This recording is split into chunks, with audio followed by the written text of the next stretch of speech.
2022 সনে এসটিজিটি পরীক্ষা দিয়েছিলাম। আর সেপ্টেম্বরের 11 তারিখ 2022 সনে এসটিজিটি পরীক্ষাটা হয়েছিল। তো আমরা পরীক্ষা দিয়েছিলাম।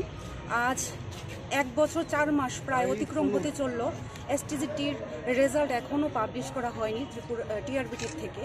তো আমি কেন আমার সকল এসটিজিটি পরীক্ষার্থীরা ভাই বোনেরা আজ 1 বছর 4 মাস ধরে সমবেত হচ্ছি দফায় দফায়। কিছুদিন পর পর আমরা সমবেত হচ্ছি। আমরা হতাশায় ভুগছি, কেন আমাদের রেজাল্ট দেওয়া হচ্ছে না। সামনেই লোকসভা, আমরা কি করব? আমরা সবাই ভেঙে পড়ছি।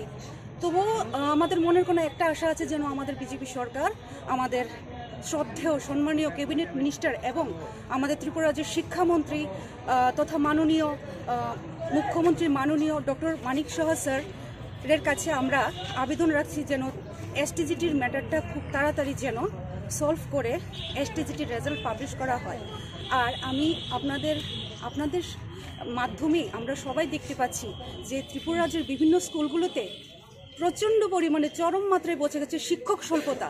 আর যার জন্য ত্রিপুরা রাজ্যের ছাত্রছাত্রীরা রাস্তায় বসে ওরা ধর্ণা দিচ্ছে, ওদের ওঠানো যাচ্ছে না রাস্তা থেকে, পথ অবরোধ করছে। কেন? শিক্ষক স্বল্পতা।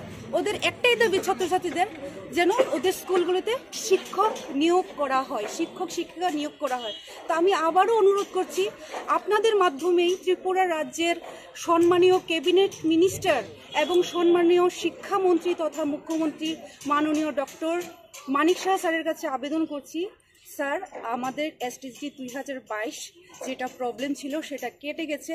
আপনারা দয়া করে আমাদের এসটিজিটির রেজাল্ট পাবলিশ করুন আর এসটিজিটিদের নিয়োগ করুন। ধন্যবাদ। কথাবার্তা হয়েছে আপনাদের? হ্যাঁ, আমরা দফায় দফায় কিছুদিন পর পর আমরা ক্যাবিনেট মিনিস্টারদের সাথে আমরা সাক্ষাৎকার করছি। টিআরবিটি বোর্ডের সাথে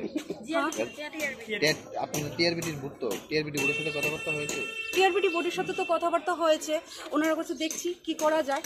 জটিলতা ছিল সেটা কেটে গেছে, এখন দেখা যায় কি হয়। তো সেই জন্যই আজকে আমরা আবারও সমবেত হয়েছি, সেই আশাটুকু নিয়ে যেন আমাদের ত্রিপুরা রাজ্যের সরকার সেটা আমাদের দেখবে এবং এসটিজিটির রেজাল্ট যেন ওনারা পাবলিশ করে, এসটিজিটিদের নিয়োগ করে ত্রিপুরা রাজ্যকে শিক্ষক স্বল্পতার হাত থেকে রক্ষা করবেন একমাত্র ত্রিপুরার বিজেপি সরকার, সেটাই আশা আছে।